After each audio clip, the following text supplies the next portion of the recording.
I hit send. My phone lit up with the confirmation. Transfer complete. Amount $1. I held my eyes on that number a moment longer, then typed the memo. Congratulations, and sent it. For nearly a full minute, I didn't move, sitting in silence at my kitchen table, listening to the old mantel clock my wife and I had bought 29 years earlier. Tick, tick, tick. Through the window, the street outside looked the way it always had on any summer morning in Indianapolis, Indiana. A teenager jogged past, walking a dog. Mr. Kirby across the street was wrestling to get his boat backed into the driveway. A lawnmower growled to life somewhere down the block. Nothing out there had shifted. Everything in here had. I reached for my second phone. Capital Locksmith. Good morning, I said, keeping my voice even. I need every lock in this house swapped out today. Every single one. Front door, back door, garage, side, entrance. A pause on the line. Did you lose your keys? No. Were you worried somebody copied them? My eyes drifted to the family photo on the wall above the fireplace. My daughter has a key. Got it. And I want a keypad put in as well. We can have someone there within the hour. That works. After I ended the call, I moved slowly through the rooms while the old locks were still mine to remember. The front door, the kitchen entrance, the sliding glass door that opened onto the small vegetable garden Carol and I had put in together long before cancer took her. Every lock held something. Every key had once stood for trust. Not now. 3 hours later, the locksmith snapped his case shut. He passed me 2 fresh-cut keys. No one gets through that door without your say-so. I gave a slow nod. That's the whole idea. He pulled out of the drive. Welcome back to Dad's Revenge. Glad you're here with me today. Before we get into the story, I'd love to hear from you. Drop a quick comment and let me know where in the world you're listening from and what time it is. There's something about knowing a stranger somewhere is sitting with the same story that makes it feel a little less lonely, and that fits right in with what we're about to hear. One small note. Some details in this story have been shaped for the telling, and any resemblance to specific real people is purely coincidental. What matters most is the truth at the heart of it. 20 minutes later, someone hammered on my front door. Dad. I knew my daughter's voice the instant I heard it. What the hell? The knob twisted and rattled. My key doesn't work. I said nothing. She hammered again. Dad, open this door. A second voice joined hers. Her husband. Open up, Dennis. I moved slowly toward the entryway, but stayed behind the closed door. I can hear you. I said, Dad, what is wrong with you? Nothing. My key doesn't work. I know. What do you mean? You know, I had the locks changed. Silence, then anger. You changed the locks. Yes, you can't do that. I already did. Her husband pressed closer. This is ridiculous. No, I answered, keeping my voice low. This is overdue. My daughter's voice edged toward panic. We just need to talk. We've had plenty of chances to talk. She hit the door again. Please open it. I rested my forehead against the wood. No. Another 30 seconds went by. Then I heard her say something quiet to her husband. He reached for his phone. 5 minutes after that, a police cruiser pulled into my driveway. That was when I understood how strange a life could turn. 34 years ago, I had carried that little girl through the door of this very house wrapped in a pink blanket fresh from Grant Medical Center. And now, here she was on the other side of that same door trying to persuade police officers that I had locked her out of a house that had never belonged to anyone but me. Funny how life works. My name is Dennis Halford. I'm 66 years old. For 30 years, I worked as an electrician for the city of Indianapolis. Nothing glamorous, nothing anyone would write home about. Traffic signals, street lighting, government buildings, schools, libraries. If something went dark, our crew got the call. I wasn't wealthy. Never intended to be, but I slept soundly every night because every dollar I made had been earned clean. My wife Carol used to joke that I could fix anything on earth except my own coffee maker. She wasn't wrong. She died 22 years ago. Breast cancer. Cassie, our daughter, was 12. People told me to find someone new. I never did. Not because I stopped caring about life. Because every free hour I had belonged to my little girl. I taught myself to braid hair. I burned more pancakes than any father ought to confess to. I sat through dance recitals where I couldn't tell one routine from the next, but I clapped louder than anyone in that room. When boys started ringing the house, well, let's just say I developed a sudden enthusiasm for answering the phone. Cassie always laughed. Dad, what you scared him? Good, you embarrassed me. That's part of the job. Back then she hugged me anyway. Money was always tight. Some years I skipped vacations entirely. Some years I drove trucks that should have been put out to pasture long before I was. I fixed appliances rather than replacing them, not because I liked being frugal, because college wasn't going to fund itself. Cassie finished Ohio State without $1 of student debt. I still see her walking across that stage in my mind. I cried. She pretended not to notice. Afterward, she pulled me close. "We did it." "No," I told her. "You did." She smiled. "We both did." Those may have been the happiest words I ever heard spoken. Things began to shift after she met Trevor. He wasn't a bad man, not in those early days. He'd worked for a consulting firm in Cincinnati before transferring here. Expensive suits, designer, watches, a smile that looked practiced in a mirror. The kind of man who made any restaurant feel like it was his private dining room. His family had money, real money, a lake house, a country club, membership overseas trips every year. The first time I sat across from them, Trevor's mother glanced around my dining room with the careful smile people use when they don't want to say what they actually think. "This home has character." I smiled right back. "It has memories." She nodded pleasantly. "I suppose." Cassie laughed along with them. That stung more than I let on. Over the next 2 years, small things began to drift. Cassie stopped calling me for dinner. Birthdays shrank to brief drop-ins. Christmas gifts became Amazon gift cards. Phone calls went from 30 minutes to 3. Whenever Trevor's parents threw a party, I was somehow unavailable. Or maybe they were. After a while, I quit asking. It hurt less that way. Or so I believed. Then one Sunday afternoon, Cassie called. "Dad, can I come over?" Of course. She arrived by herself. No smile, no hug. She took a seat at my kitchen table, turning her coffee cup in slow circles. Finally, she looked up. "I need to tell you something." I waited, the wedding guest list. My stomach pulled tight. She couldn't hold my eyes. "Trevor and I think," she stopped, then said the sentence in barely a whisper. The sentence that rearranged everything. "We don't think you should come." I was certain I'd heard her wrong. "I'm sorry." She drew a long breath. "It isn't personal. It feels personal." She looked away toward the window. "You'd ruin the wedding photos." For a moment, I forgot how to breathe. We sat there in silence, the two of us at the same kitchen table, where she'd spread her homework out every afternoon after school. There were still faint scratches across it from when she was 10, when she insisted on carving her initials into the underside, with a pocket knife she'd found in the garage. I remembered making a show of being cross about it. Carol would have laughed. Cassie had cried because she thought she'd truly upset me. I held her before bed and told her that some things were worth more precisely because they carried a mark. Now, I wondered if she remembered any of that. "I'm sorry," she whispered. "No," I said quietly. "You're not."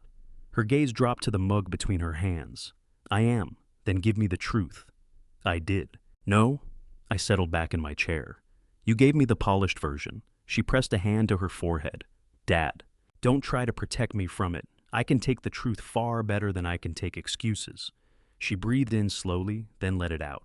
"Trevor's parents think." She stopped again. They think you'll look out of place." I almost smiled. "Out of place?" She nodded. "It's a very elegant wedding. I know. They've invited people from New York, Cincinnati, San Francisco. So," she looked pained. "They're worried about what?" She made herself answer. "They're worried people will wonder who you are." I couldn't help it. I laughed. Not because anything was funny, because it was simply unbelievable. "They'll wonder who I am." She nodded. "They won't believe." She couldn't get there. "Say it." "They won't believe you're my father." That one hit differently than the rest. Not because of the words themselves, because I could see she believed them. I looked down at my hands. The hands that had gripped hers on every busy street crossing. The hands that built her treehouse. The hands that straightened her bicycle chain after every spill. The hands that logged overtime through bitter Ohio winters so she could go to summer camp with her friends. They weren't elegant hands. They were electricians' hands, scarred, rough, strong. Apparently, they no longer belonged in wedding photographs. "I bought a new suit," I said softly. She looked up, caught off guard. "What I bought one last month." "You did? I figured I'd wear it to your wedding." She blinked several times. "I didn't know that." "Of course you didn't." I gave a sad smile. It was meant to be a surprise. The suit was still hanging in my bedroom closet. Navy blue, tailored, the finest piece of clothing I had ever bought myself. The salesman had asked if it was for a funeral. I smiled and said, "No, my daughter's wedding." He shook my hand warmly. "Congratulations." I drove home feeling lighter than I had in years. Now it would likely stay sealed in that garment bag forever. Cassie wiped her cheek. I never wanted to hurt you. No, you just wanted to sidestep being embarrassed. Dad, please. I'm trying to understand. You don't understand how complicated things have gotten. I folded my hands on the table. Help me understand. She took a slow breath. Trevor's family is covering most of the cost. I know. They've invited business partners. I understand. They've spent almost $90,000. I nodded. So they have a certain image and I don't fit it. She closed her eyes. No, you don't. And there it was. The truth, plain and clean and painful.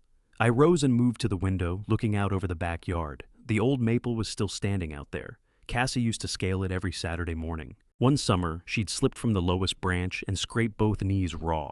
She sobbed so hard I had to carry her inside. After I cleaned the cuts, she looked up at me and asked, "You'll always catch me, right? I'll always try." That promise had held for my entire life. Hers, it seemed, had run its course. I suppose Trevor agrees with all this. Cassie paused. He thinks it's best. Does he? He doesn't want any friction. I nodded slowly. So the solution is to leave your father out of it. She didn't answer. Tell me something. What?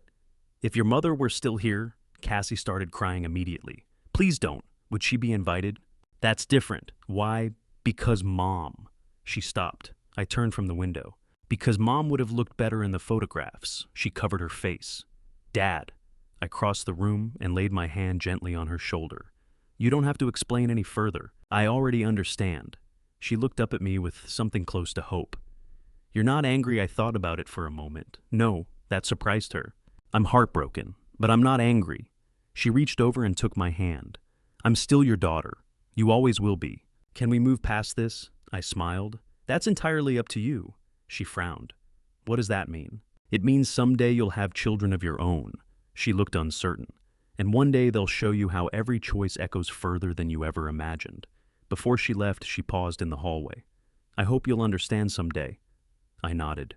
I already do. She smiled with obvious relief. She thought I'd made my peace with it. Maybe I had. But acceptance isn't the same thing as forgetting. The wedding took place 3 weeks later at a luxury country club outside Indianapolis. I didn't go, obviously. Instead, I drove to Glacier Ridge Metro Park early that morning. Carol had loved walking there. I sat on a bench beside the lake for nearly 2 hours watching families feed ducks. Several fathers were out there teaching little girls to skip stones across the water. I smiled at the sight. Life has strange timing. That evening, my neighbor Norbert knocked on my door with an apple pie his wife had baked. You doing okay? I'm fine. He didn't believe me. You would have been at the wedding today. I would have. He set the pie in my hands. My Patrice would have wanted you to have this. We sat out on the porch eating in silence. Sometimes old friends understand that quiet is kinder than anything they could say. Later that night, my phone lit up. Someone had tagged Cassie in wedding photographs online. I shouldn't have looked, but I did. There she was, beautiful, radiant, happy, standing beside Trevor beneath strings of white lights. His parents, his grandparents, his cousins, his college roommates, even co-workers I'd never once met. Every person who mattered in her new life seemed to be in those pictures except one. There was no empty chair with my name on it, no place set aside for me that had gone unfilled, no evidence anywhere that I had ever existed in her life at all. It was as though my daughter had quietly edited me out long before the photographer touched a single image. I set my phone down on the table. For the first time since Carol died, I cried. Not loudly, not dramatically, just quietly, the way a man mourns someone who is still alive. 4 days went by. No phone call, no apology, no acknowledgement of any kind for honoring her wishes. Nothing. On the 5th morning, I was out back watering tomatoes when my phone vibrated. Cassie. For one foolish moment, I felt something lift in my chest. Maybe she'd had time to think. Maybe she wanted to come over and start putting things back together. I wiped my hands on my jeans and opened the message. It read, "Mourning Dad. We need $500 for our Bora Bora honeymoon. We came up a little short after the wedding. Could you help us out?" I stared at those words. I read them once, then read them again. Not a single word about the wedding. Not one apology. Not even a simple, "How are you doing?" Just another request. Only this time, something inside me went quiet in a way it hadn't before. I didn't reply right away. I slipped the phone back into my pocket and kept watering the tomatoes. That probably sounds odd. My daughter had just asked me for 5,500 not a week after leaving me out of her wedding, and there I was tending to plants. But that's one thing age teaches you. Reacting in the heat of a moment almost always makes things worse. The tomatoes needed water. My anger didn't. When I finished in the backyard, I poured myself a cup of coffee and took it out to the porch. The morning was warm but easy. Across the street, Mr. Kirby was washing his pickup, while his grandson aimed more water at himself than at the tires. The little boy couldn't have been more than 6. "Grandpa," he hollered, "look." He held up a tiny bass he'd caught in the neighborhood pond. Mr. Kirby dropped his sponge and walked over like the fish weighed 50 lb. "Well, would you look at that?" The boy's grin stretched from ear to ear. Watching the two of them made me smile. Then I glanced back down at my phone. Cassie's message was still sitting there. No greeting, no apology, no acknowledgement that she'd cut me out of one of the most important days of her life. Just, "We need 5,500. Strange how 4 words can tell you everything. I opened our full text conversation, not just the recent ones, all of it going back years. I scrolled slowly upward through the whole thing. Birthday wishes, photos of her dog, questions about recipes, videos she'd sent just because she thought I'd laugh. The further back I went, the warmer everything felt. "Dad, I got the job. Dad, thanks for helping me move. Dad, I miss Mom today. Dad, can we have dinner Sunday?" Then somewhere around the time Trevor came into her life, the tone shifted. "Dad, can you loan us $800? Dad, could you co-sign something? Dad, can you watch the dog? Dad, we're a little short this month. Dad, can you? Dad, we need Dad." Something tightened in my chest. Over the previous 2 years, she had never once asked how I was doing.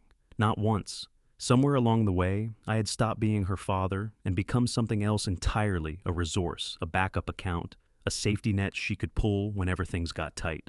I wasn't angry with Cassie in that moment. I was angry with myself because I had played a part in building this. Every time she'd come to me with a request, I'd found a way to say, yes. She's just getting started. Young couples go through hard patches. That's what parents are for. Maybe all of that was true, but somewhere in the middle of all that giving, I'd forgotten something just as important. Parents aren't supposed to underwrite disrespect. Around noon, my phone rang. "Norbert, you busy? Not really. Want to grab lunch?" 30 minutes later, we were settled into a little diner we'd both been going to for nearly 20 years. The waitress knew us by name and didn't bother asking Norbert what he wanted. "Patty melt with onion rings." "You know me too well." She turned to me. "The usual pot roast." I smiled. "You read minds." After she walked off, Norbert leaned over the table. "You look worn out." "I am. Still the wedding." I didn't answer right away. I slid my phone across the table. He read Cassie's message. His eyebrows went up. "She sent this today." He read it a second time. No apology at all. None. He held my eyes for a moment. "So, what are you going to do?" I honestly hadn't decided yet. Norbert nodded slowly.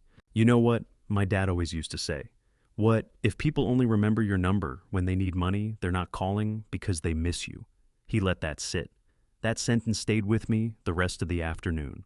Back home, I walked into the spare bedroom. Most people would have called it a guest room. I still called it Cassie's room, even though she'd moved out nearly 10 years earlier. Her old bookshelf was still along the wall. So was the faded Afghan Carol had knitted by hand. In the closet sat several boxes she'd never bothered taking with her. School trophies, dance shoes, old stuffed animals, a shoebox filled with birthday cards I'd written every single year. On top of one box sat a framed crayon, drawing stick figures, one small girl, one tall man. Above us in giant uneven letters, she'd written, "My dad is my hero." I sat on the edge of the bed and held that picture for nearly 15 minutes. What happened to that little girl? Or maybe the harder question was, when did I stop seeing the woman she'd grown into? Late that afternoon, I got in the car and drove toward the bank. Not because I needed cash, but because sometimes driving gives me room to think. By the time I pulled into the lot, I'd made my decision. I wasn't going to lecture Cassie. I wasn't going to argue. I wasn't going to write out some long emotional message cataloging every sacrifice I'd ever made. People already know what they've done. They don't need a speech. They need to feel consequences. I opened my banking app, typed $1 memo. "Congratulations." My thumb sat over the screen. For just a second, I wondered whether I was being petty. Then I thought about standing outside my own daughter's wedding in my mind, knowing I hadn't even been given the chance to be there. I pressed send. Something washed over me, not satisfaction, not revenge, relief. The next call I made wasn't to my daughter. It was to Capital Locksmith. I'd like every lock replaced. The man asked why. My daughter has a key. You think she'll come by? I know she will. And you don't want her inside. I looked around the quiet house. No, I don't. An appointment was set for the following morning. That evening I drove out to the cemetery. Carol had been gone 22 years, but talking to her still felt as natural as breathing. I placed fresh yellow roses beside her headstone. I think you'd be disappointed in both of us, I said quietly. The difference is, I smiled through tired eyes. You'd probably tell me to forgive her. A breeze moved through the oak trees. I will, but not today. The locksmith arrived at 9 the next morning. Professional, quick, and easy to talk to. Within 2 hours, every lock in the house had been swapped out. The garage keypad had a new code. The spare key that used to sit under the flower pot was gone for good. When he finished, he passed me 2 fresh keys. What happens next changed everything. Not with shouting, not with threats, but with a moment so quiet it hit harder than anything else in this story. Before we get there, I want to ask you something.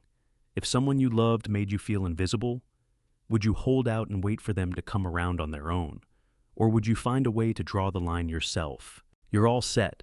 I thanked him.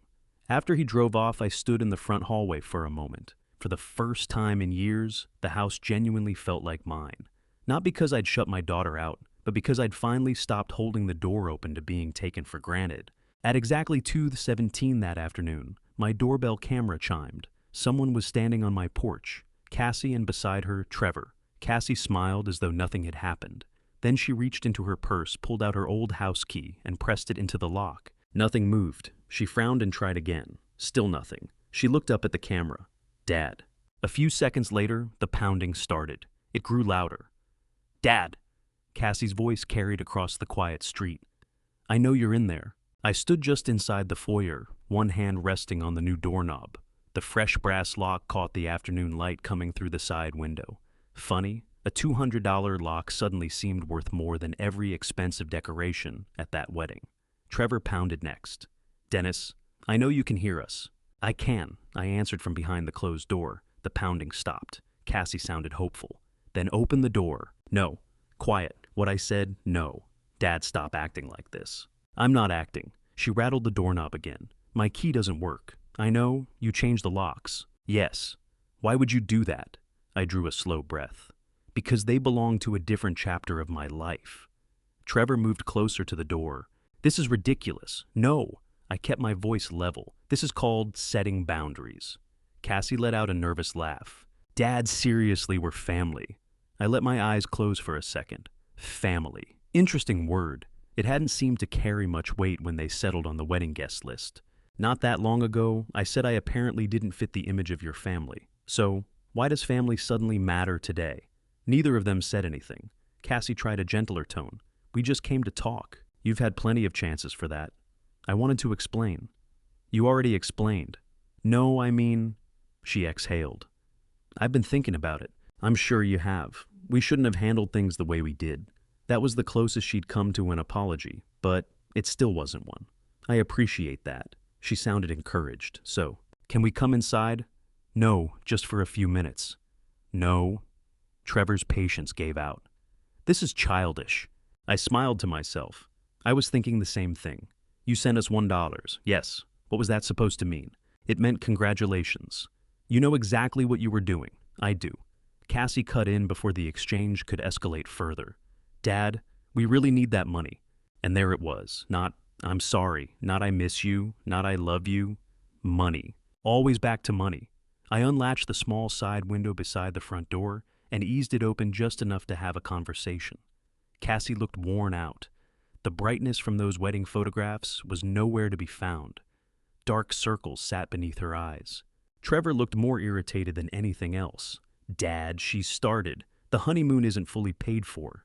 I know, we've already booked everything, she went on. If we cancel at this point, we'll lose the deposits. I'm sorry to hear that. She blinked. That's it. What would you like me to say? You've always helped us before, I nodded. Yes. So, why not now?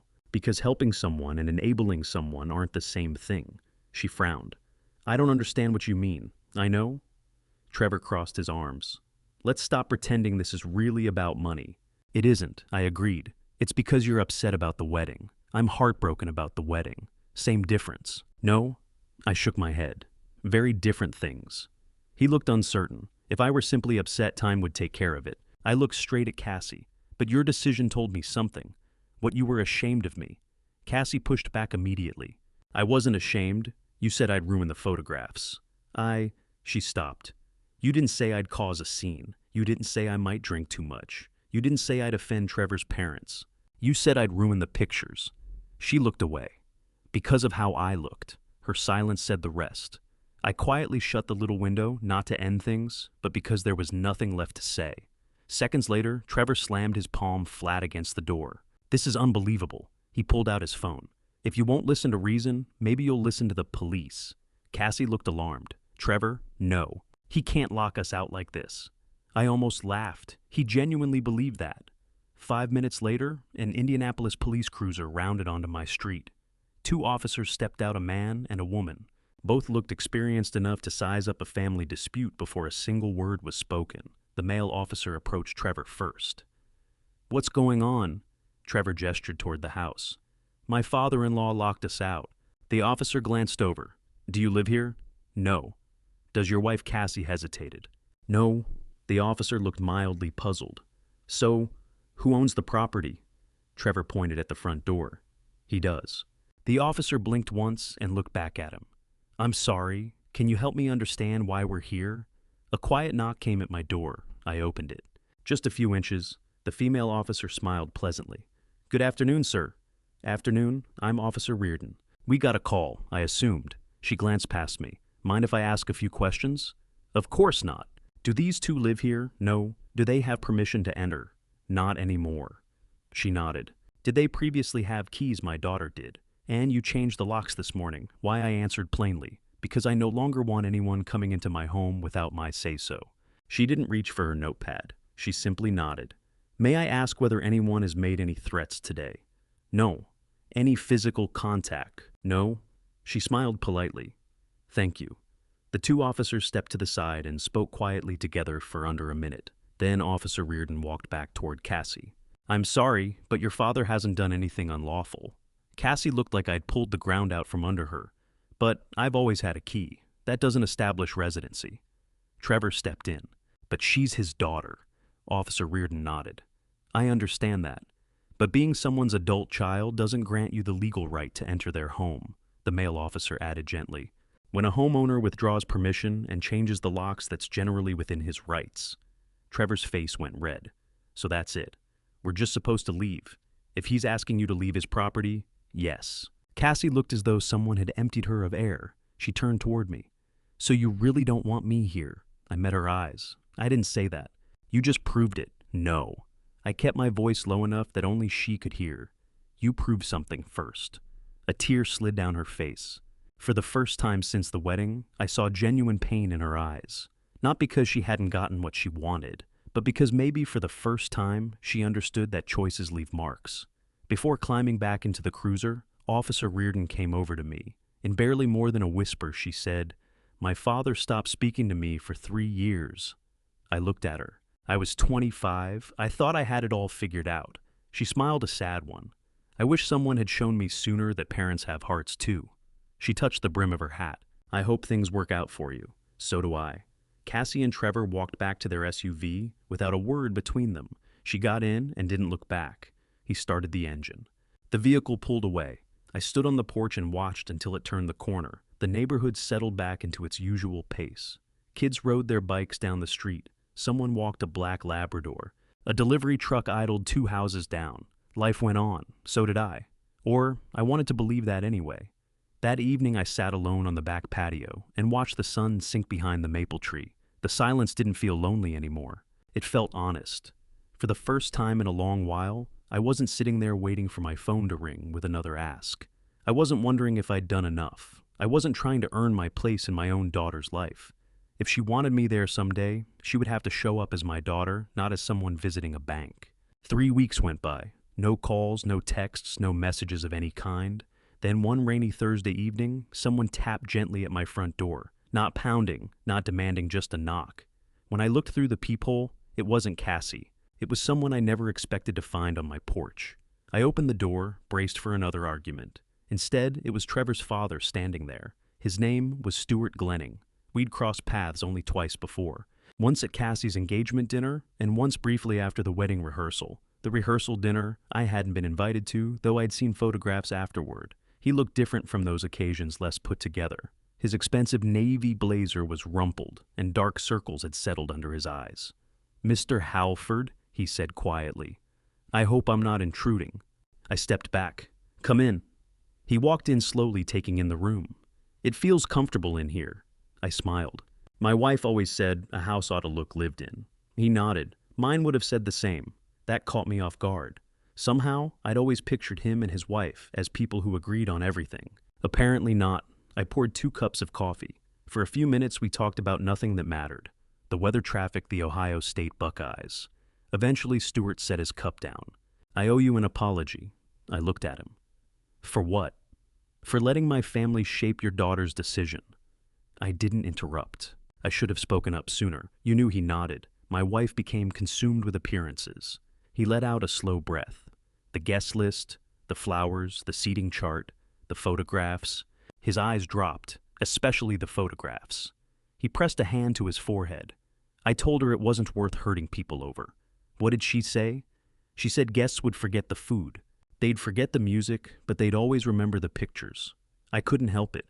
I shook my head. The irony, I said quietly, is that they'll probably remember this far longer than any photograph. Stuart gave me a weary smile.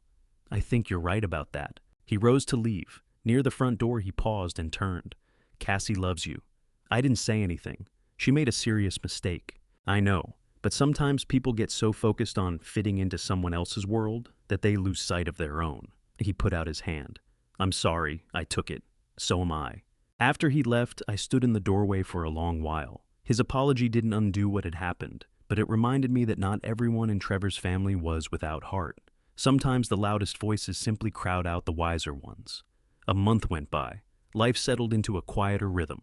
Every Tuesday morning, I volunteered with the local food bank. I'd always been handy, and they could always use another set of hands. The first house I worked on belonged to a young single mother raising 2 boys. The older one watched me fit kitchen cabinets into place. "Did you build houses your whole life?" I laughed. "No, I worked on electrical systems." "That's cool." His little brother looked up from where he sat. "My grandpa can fix anything." I smiled. "So can I." The older boy tilted his head. "Can I help?" For the next hour, I showed him the rule measure twice cut once. His excitement brought Cassie to mind, the way she used to stand next to me in the garage when she was small, holding a flashlight while I fixed bicycles. "Dad," she'd announce proudly. "I'm helping. You sure are." Those memories still had weight, but they no longer held me in place. One Friday afternoon, Norbert called.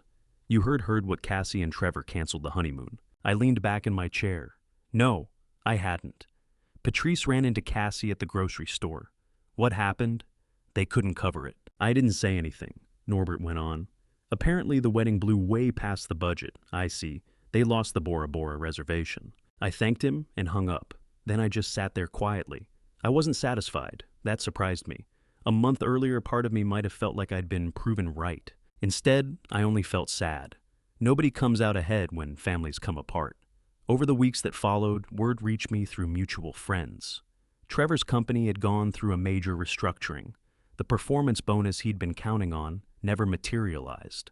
The new furniture they had bought on credit for their downtown condo started feeling a lot heavier. Balances climbed. Arguments became routine. They blamed each other for nearly everything. One evening, Norbert mentioned something else. "My niece works in the same office as Cassie." "Oh," says she's been crying at her desk. I looked out the kitchen window. "I hope she's okay." Norbert was quiet for a moment. "You still love her?" "I always will." "Then why not pick up the phone?" I gave a sad smile. Because love and rescuing someone from their own choices aren't the same thing. A few days after that, something happened that I hadn't seen coming. My phone rang. Cassie. I watched her name on the screen until it stopped. A voicemail notification appeared. I didn't listen to it. Not right then. An hour later, another call, then another. 3 calls in one afternoon. For years, I had picked up every single one without a second thought.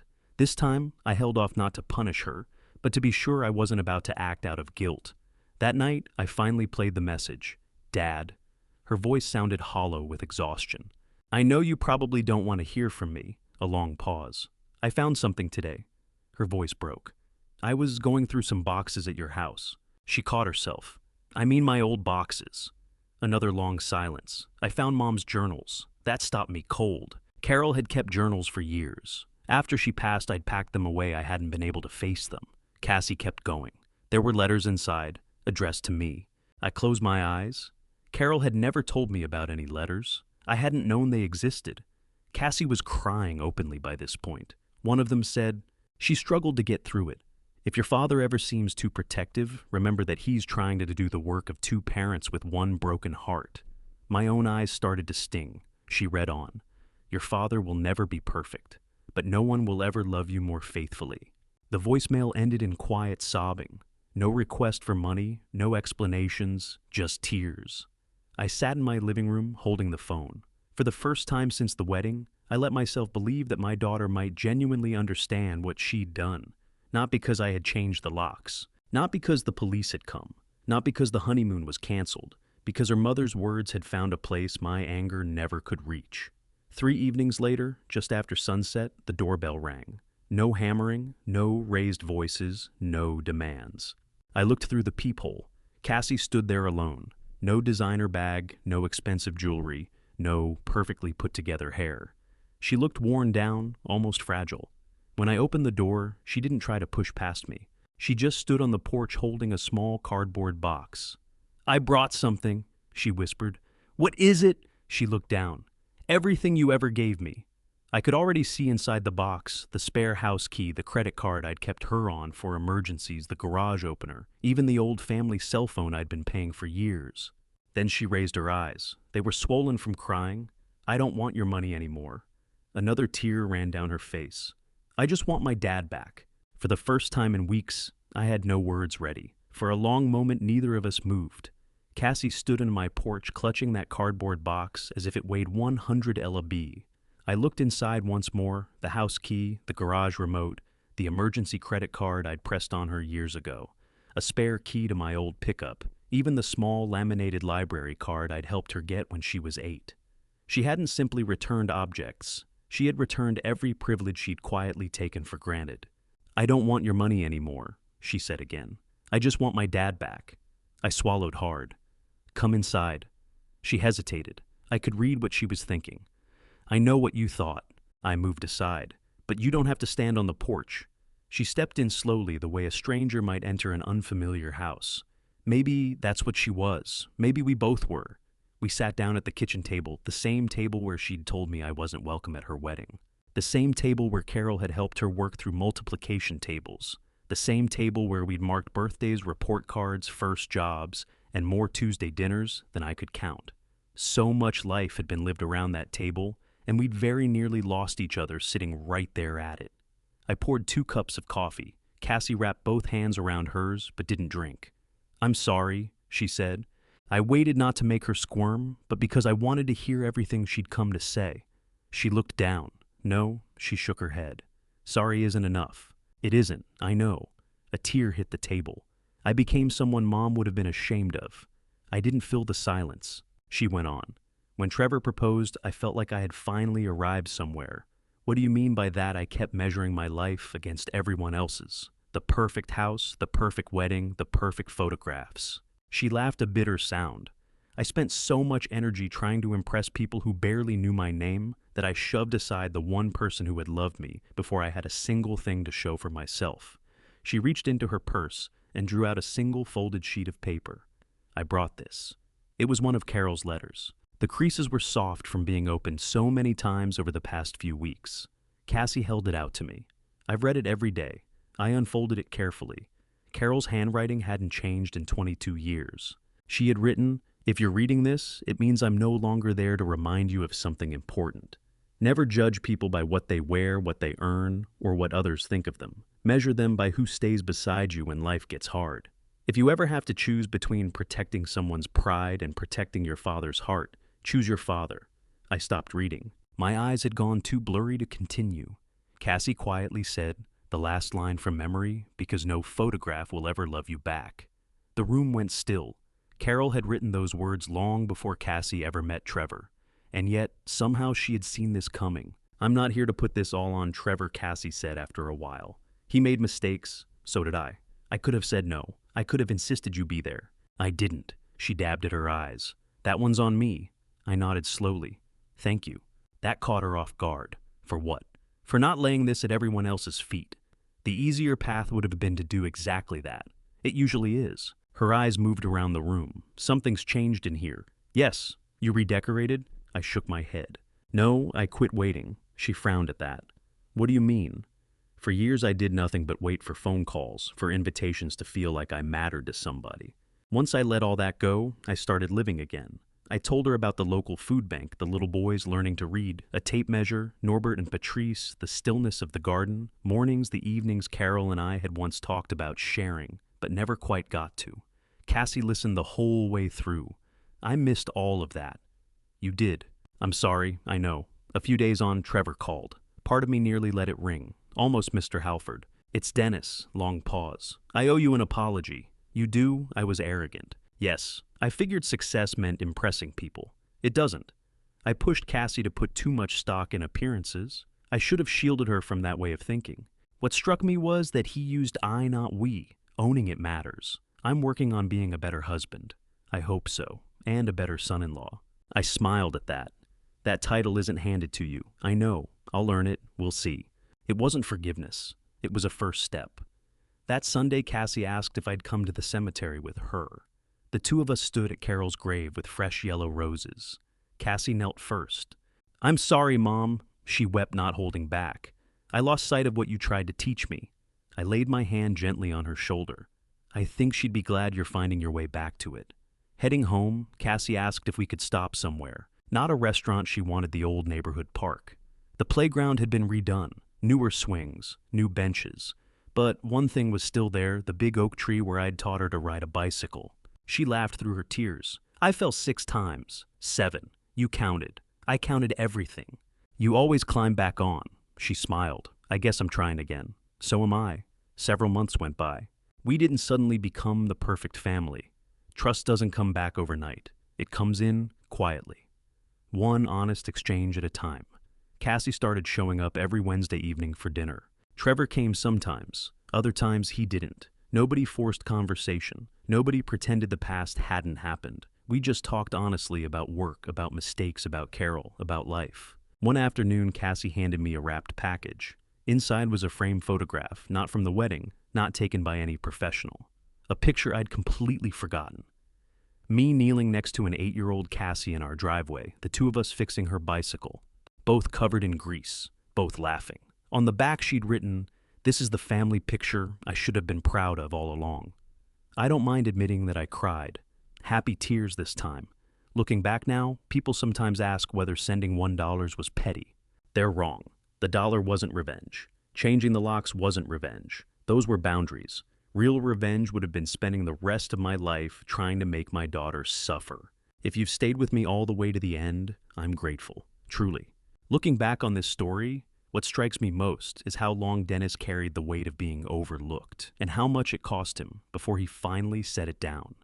He didn't blow up. He didn't beg. He quietly drew a line and stood behind it.